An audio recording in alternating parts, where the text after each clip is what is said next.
The reality and ideal in a married life. The married life of every person is linked to the training he received in his childhood. Hence, it is necessary that we keep on watching on a child's growth and his psychological upbringing. Only when this marital complication be solved, let us examine the background of the man's ideal, that he seeks all his life. It is this ideal responsibility to model his life. The question arises here about the wife. Husband should choose a wife, and a wife should also choose a husband. It is only after this question is answered that the complications of the married life are solved. The idea of a beloved in a person's mind is affirmed and obliterated many times, from childhood to youth. Many ideals are conceived by him and then cancelled. Almost every man has his picture of an ideal wife in his mind, while the youths are used to conceive an ideal. Every man has its own picture of it. Every individual wants a wife according to the relationship with the husband and the rank over him. And a mother-in-law wants for her son a wife who will do all the housework and cook the meals and do the things that for her. The sister-in-law would like her to bring cosmetics and little things for makeup, and let them use these things but not use them herself, and also present them from time to time, latest jewelry and clothing, and serve their friendship when they visit them. They will like them, then dispense with their maid servant. The brother-in-law hopes for a similar service all day, and that she may find a wife for him. The father-in-law has his own demand, which are similar to these of a brother-in-law, and whether she looks after her husband or not, she must take care of all him. The bright views. First of all, the difficulty of finding an ideal is more marked today because every young woman thinks even before marriage that she will have a little house of her own, to herself and her husband, away from all the family members.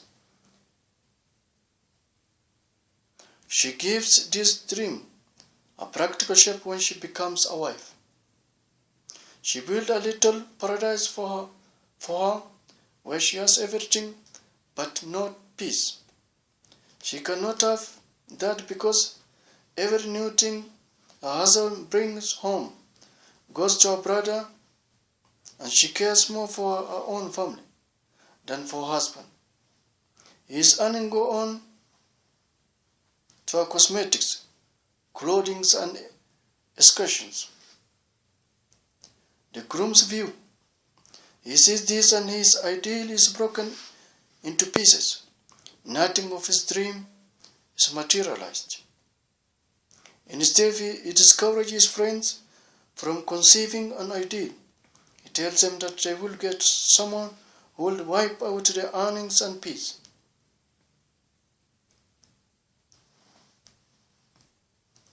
Almost every family in this world is beset with two problems. First, their children do not earn a reasonable livelihood, and secondly, they have at home young girls of marriageable age who do not find proper match for them. This problem grows severe day by day. Parents worry over that. These conditions were not found before. They grow seriously year by year. It has become very difficult to find a suitable match for eligible girls through plethora of marriage. Bureaus have sprung up and offer this service on a commercial basis. Of course, if reasonable reasons are known, the malady can be cured easy. We may try to probe by suitable matches are not found soon for an eligible daughters, perhaps a couple of them could be identified. The most serious cause is the unnecessary quest for the ideal. The parents, mothers and sisters, especially look for exceptions beauty in the girl. They seek for the son, though he may not have such a standard mind. They look at one girl after another, and a lot of them, only to reject all of them. Then who will opt for these girls, who do not come up to their standard of fairness? These seekers perhaps look for maidens of paradise. On their turns, parents of the girl keep them occupied in education till they get an ideal proposal. This aggravates the problem. For while their daughters quality with higher degrees and grow in age, a much become more difficult for their added qualifications. Today the youths are very concerned about raising the standard of living. They put off marriage either to pursue higher education or to settle with a higher paid job. Given the high inflations, they are right in delaying their marriage till they earn enough, and altogether new family. How this is another factor responsible for delaying marriage of their daughters. Another reason is the demand of the parents to get proposal for their daughters from doctors, engineers, and the like. They reject proposal from men of other profession. In this way too, their daughters wait for years and the age shows on their faces. Though in comparison with the past, parents do not insist as much on lineage and family nearness. Many people insist on these conditions for proposals from young men. How strange that their own sons bring European brides when they go abroad, though they might be Jews or a recent Muslim, and the parents do not mind it but boast about it. Even a Jew girl outside our native land is deemed to add to their nobility, but our all respected daughters put a blot on their nobility. The demand of the groom's parents for a hefty dowry is an ancient problem that continues in our modern age. But it has acquired a new color, like demand for cars, piece of land, palatial houses, foreign visit. Obviously, all the parents of the pair cannot meet such demand always. So these two leaves, the girls are married for ages. A complication is also created by parents rejecting a stream of twin proposals for their sons and daughters from parents of brothers and sisters in exchange. The result is that not only their daughters, but the son too gain in years from 30 to 35 or to 40 years. Through such exchange marriage are rarely successful, but they cannot be ruled out altogether. Some Asian values still persist in our society. Thus, a brother will not marry before his sister is married. The result is that while a girl grows old in his house, because a suitable proposal is lacking, another girl goes through the same ordeal in some other home. The problem in the modern age is rift among brothers and sisters. The result is that mutual marriages, which were arranged easily in the past and were much preferred to, are not now possible, though eligible match may be available. Parents of daughters also look for families with fewer members, so that when the daughters marry to their sons, she may not be burdened with overwork. People tend to become delicate, and families are becoming small. While it may not be wrong to choose a smaller family, but it takes its toll on the daughter, who has to wait for an ideal family.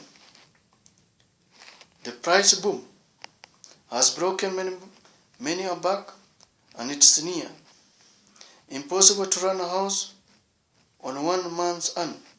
Hence, young men today look for a wife who share their burden. Obviously, every girl in our society will not work.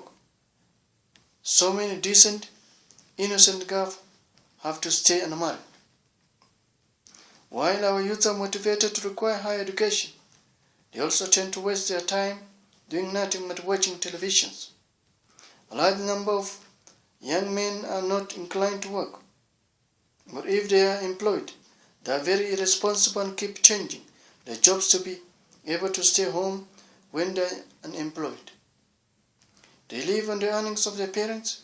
These kind of young men add to the already seriousness shortage of suitable proposal for the girls of marriageable age. Many of these reasons may be blamed on ourselves for rejecting proposal marriage for our daughters. While it is very good to seek the best, even that has a limit. The search for a large wealth, exceptional piety, and a small family is also responsible for many evils. After reasonable investigation, we must rely on Allah and let our sons and daughters marry at early age. In this lie goods for everyone.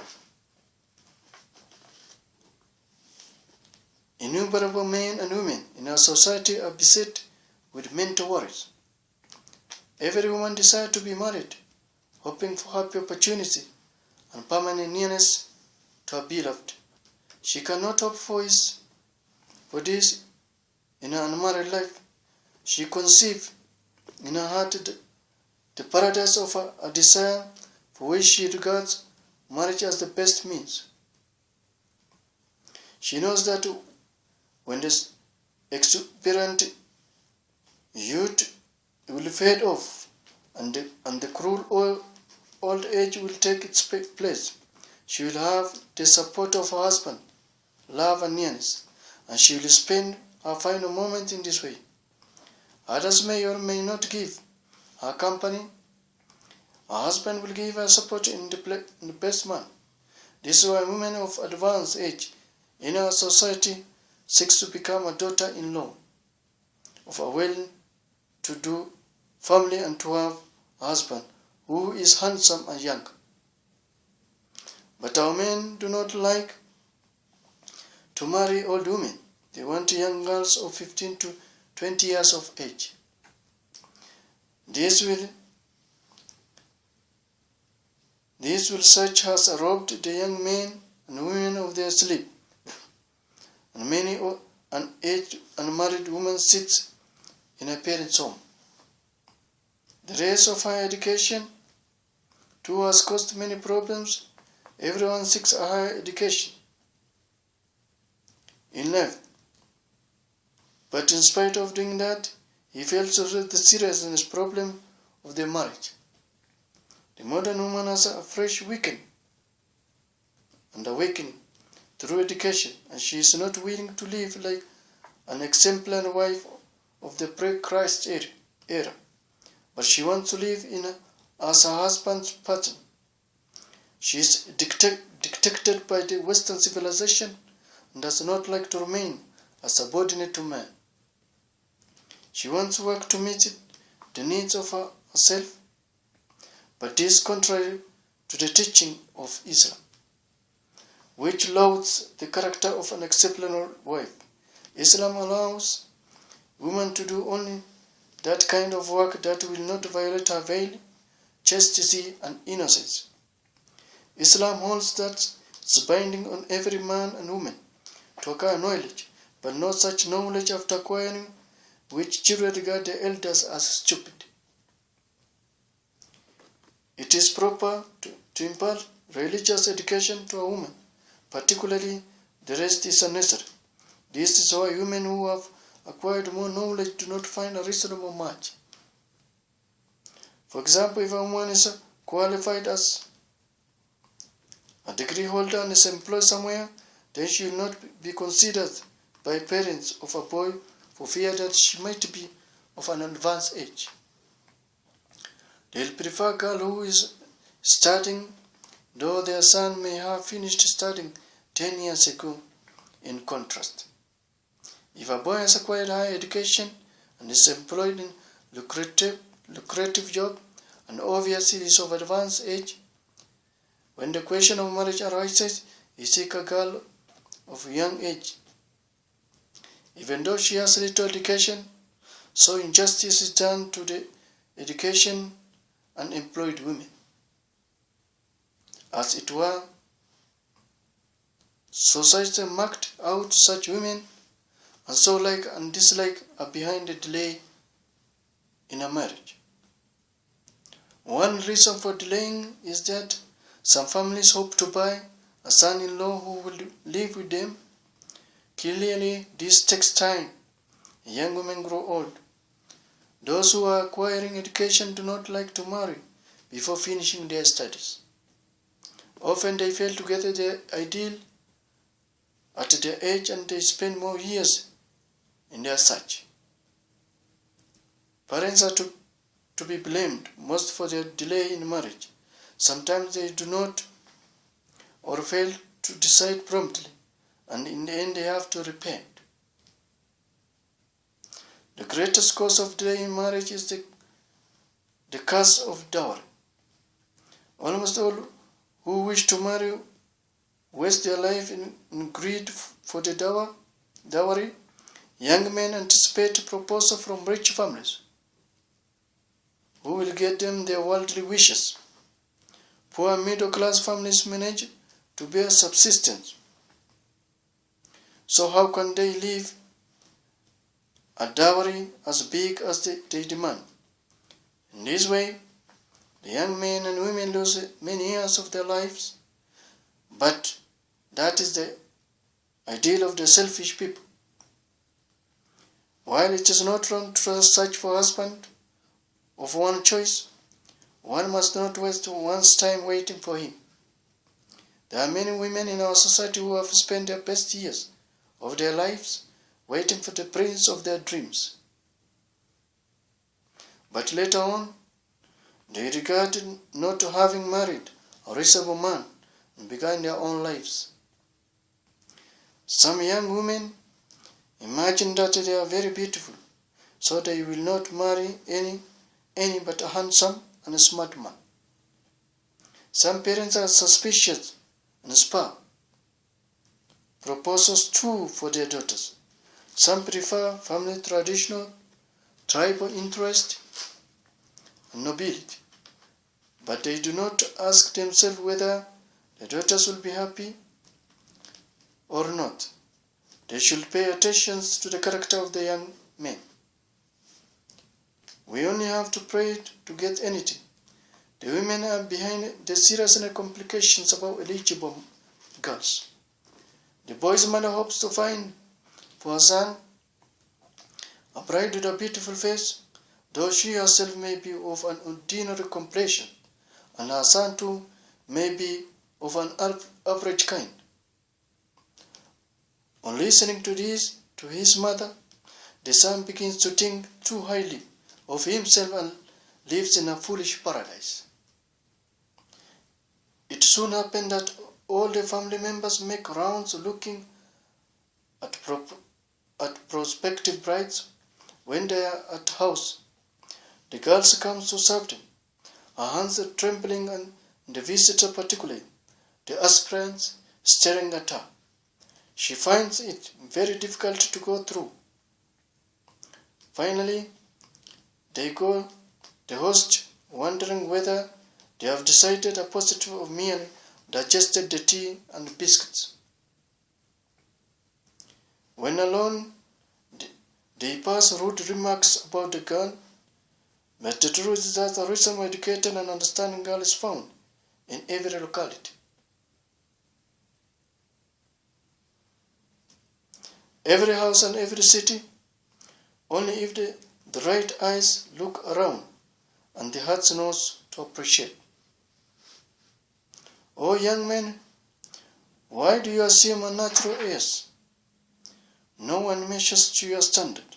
You find defects in every girl shown to you. What do you expect? If such a boy happens to find his exquisite ideal, then the parents of the girl to have some standard and condition. So he received a slap on the face. But such people do not give in. They'll carry on their efforts. Let me recount something in a light vein. A young man on such an errand of his quest for an ideal bride landed at a house with 2 doors. On one of the doors was inscribed, "Very beautiful girl." On the other, "Ordinary girl." He was quick to open the first door and go in. Again 2 doors faced to him, with inscriptions, "Fair and charm." He opted for the door marked "Fair," and went into it and found 2 more doors, "Rich girl" and "Middle class girl." He chose the former. This door led him outside onto the street, where a mirror was placed on which was inscribed, "O young man who wish to marry a girl of so many virtues, hence it is time that you look at yourself in the mirror. Look well and say what is your worth." It's pity to show the mirror to such stubborn people. If not, then let time deal with them. Mothers today place very high standard and raise their sons' expectation high.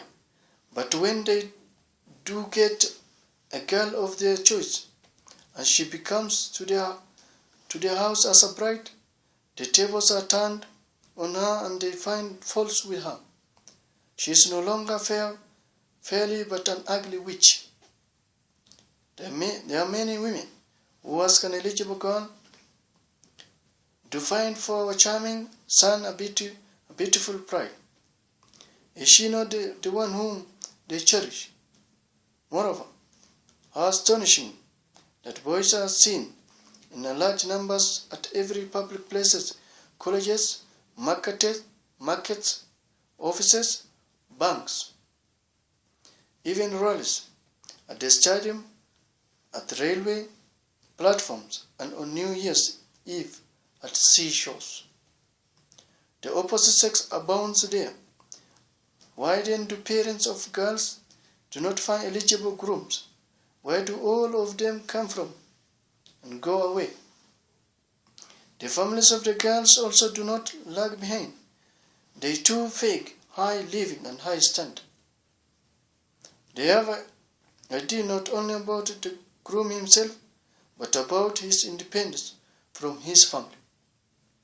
Given such expectation, the girls better sit home and her parents may carry on their pretended search. In olden days, marriage was not such a difficult proposition.